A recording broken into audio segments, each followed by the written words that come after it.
Actually আমার কাছে কোনো ভ্যালু ক্যারি করে না।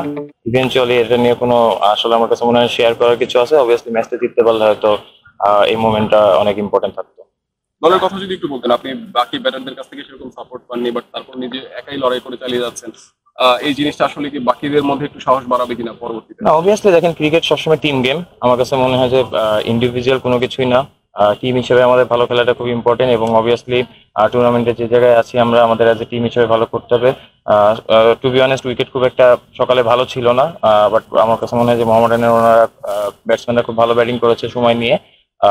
আমাদেরও শুরুটা মোটামুটি ভালো হয়েছিল, বাট আমার কাছে মনে হয় যে মাঝখানে আমরা টু মেনি উইকেট খুব কম সময়ে হারাই ফেলেছি, যেটা আমাদের আসলে ম্যাচের থেকে একটু ছিটকে দিয়েছে। তো সুপার সিক্স এর সমীকরণটা কিন্তু এখন থেকে অনেকে মেলানো শুরু করেছে।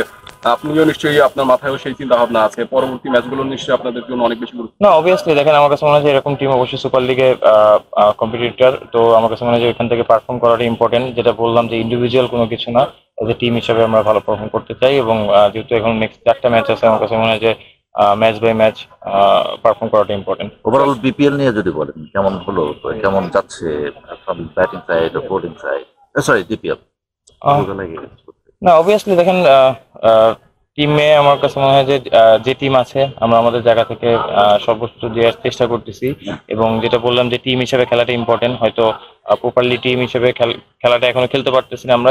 এই জায়গা থেকে আমার কাছে মনে হয় যে ব্যাটিং বোলিং বা ফিল্ডিং যেটাই হোক, এজ এ টিম হিসেবে খেলাটা খুব ইম্পর্টেন্ট এবং ওইটাই চেষ্টা করবো। আর যখন টানা দুটো ছক্কা মারলেন, থার্ড